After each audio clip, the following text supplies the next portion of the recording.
Hello, क्या हाल चाल है। भूल भुलैया देखी थी आपने? फर्स्ट वाली, नॉट द सेकंड वन। और मुझे भूल भुलैया वन बहुत ज्यादा अच्छी एक कहानी लगती थी, क्योंकि उसके अंदर एक मैटर था बहुत जबरदस्त था कि क्या भूत है और क्या नहीं है, क्या ये सुपरस्टिशन है, क्या ये एक मेडिकल कंडीशन है, या इसके पीछे कोई सस्पेंस है। ऐसा ही कुछ वीरूपक्षा में भी आपको देखने को मिलेगा।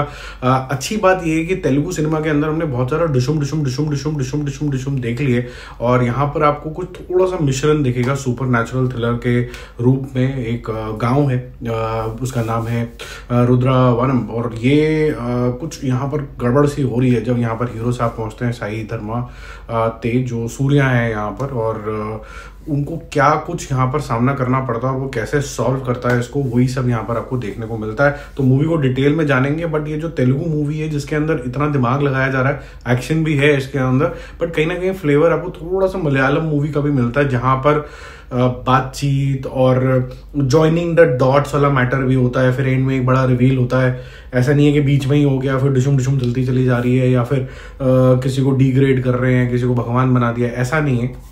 बट यहाँ पर मूवी जिस तरीके से चलती है वो धीरे धीरे धीरे धीरे धीरे धीरे इंट्रीगनेस बनाती रहती है, और इंटरवल तक आते आते आपको ऐसा लगता है कि इसका कोई सोल्यूशन नहीं निकलने वाला, और फिर उसके बाद जो सेकेंड हाफ है वो एक अच्छा सी ग्रिप पकड़ता है। आई थिंक जो सुकुमार है भाई साहब है हमारे, जिन्होंने अल्लू अर्जुन के साथ पुष्पा जैसी मूवी बनाई है, उनका जो स्क्रीन प्ले है वो तो बहुत बेहतरीन है, बट कुछ एक हल्का सा नेगेटिव पॉइंट मैं डालूंगा जो है एडिटिंग के अंदर। थोड़ी सी लंबी है ये मूवी, कुछ कुछ सीन्स जो है बिना बात पे डाले हुए हैं।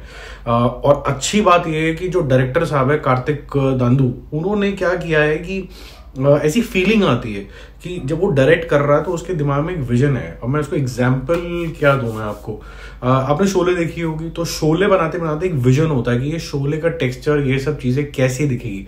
तो इस केस के अंदर जैसे मेरे स्काई कैसा दिखाना है, वो डरावना कैसा दिख सकता है, इसके अंदर इंट्रीगनेस कैसे आएगी, मैं कौन सा शॉट कहाँ से लूं जिससे ऐसा लगेगा कि कुछ खुफियापन हो रहा है। ये जो सारी चीजें होती हैं ऐसी, जब रमेश सिप्पी साहब ने बनाई होगी शोले, तो वो उन्होंने कुछ एनविसाज किया होगा, और वैसे ही स्टोरी के ऊपर एनविसाज किया था जब रामगढ़ के शोले या फिर आरजीवी की आग टाइप मूवी आई थी, तो वो भी सेम ही स्टोरी थी, लेकिन उसका बंटाधार हो गया। तो यहाँ पर मुझे लगता है कार्तिक दांदू की जो डायरेक्शन है वो अच्छी है। उन्होंने जो एनविसाज किया, अपने टेक्नीशियंस को भी समझाया, अपने सिनेमेटोग्राफर को भी समझाया, अपने एक्टर्स को भी समझाया, तो ऐसा लगा था वो कंप्लीटली इन्वॉल्व है। तो जो उनका विजन है वो ट्रांसलेट हो रहा है। सुकुमार भाई साहब का भी बहुत ज्यादा है, बट मैं थोड़ा सा एडिटिंग से थोड़ा सा बोलूंगा कि इसको और शार्पर बनाया जा सकता था।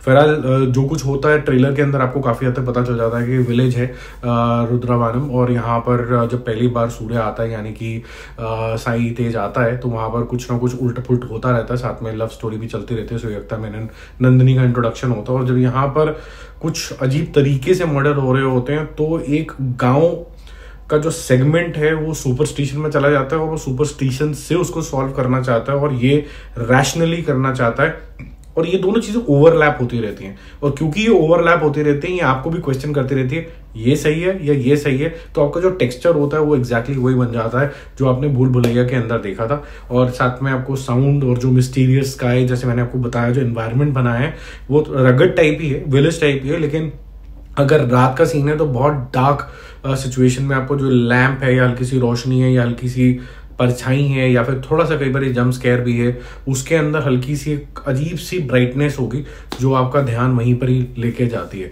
अच्छी चीज ये भी है कि जैसे मैंने बोला, इंटरवल के बाद बहुत से सारे ऐसे ज्वाइनिंग द डॉट्स वाले सिचुएशन आते हैं। गौर करोगे तो एंड तक आते आते आपको लगेगा कि हाँ ये इस वजह से हुआ होगा, और बहुत ज्यादा ऑब्वियस नहीं किया है इन्होंने, लेकिन फिर भी डिसेंट तरीके से इसका एंडिंग होता है। लव ट्रैक ऑब्वियसली जो जिस वजह से एडिटिंग मुझे थोड़ी ठीक नहीं लगी वो यही है कि लव ट्रैक को जबरदस्ती ट्रैक किया गया। एक और चीज मैंने नोटिस करी यहाँ पर कि जब लव ट्रैक डालते हैं ना, तो क्या होता है कि इस तरीके की सीरियस मूवी के अंदर, इंट्रीगनेस से भरी हुई मूवी के अंदर आप किसी एक मूड के अंदर चले जाते हो, सोचने लग जाते हो। वैसे भी आपको सबटाइटल से देखनी पड़ती है मूवी, अचानक से कुछ एक लव ट्रैक आता है तो आप थोड़े से किसी और डिल्यूजन के अंदर चले जाते हो, तो वो थोड़ा फालतूगिरी वाला लगता है। ऐसा लगता था कि यार यहाँ पर ना थोड़ा सा फॉरेन कंट्री जैसा करना चाहिए। ये किसी का भाई किसी की जान की भी यही प्रॉब्लम है कि काटो ये सब चीजें, आप फालतू के love scenes, you establish that two people are in love and they just move on to the main story and the plot.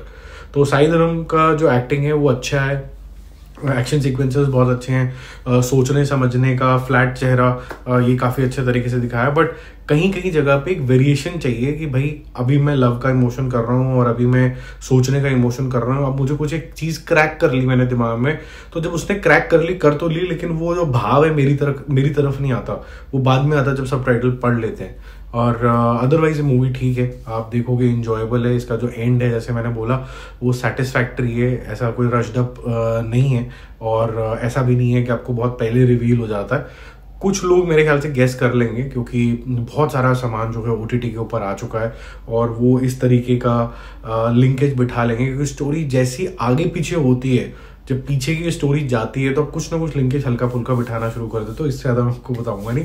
बाकी जल्दी मिलेंगे और रिव्यूज़ के साथ, अपडेट्स के साथ। स्टे कनेक्टेड एंड ज्वाइन कर लो, नीचे जो बटन आ रहा है काफ़ी यूजफुल है, और इसके अंदर जितने भी वीडियोस आएंगे उसके अंदर अर्ली एक्सेस आपको मिलेगा, फिर बाद में जनता जनार्दन को मिलेगा, उसमें इन्फॉर्मेशन काफ़ी ज़्यादा यूजफुल है। Bye bye.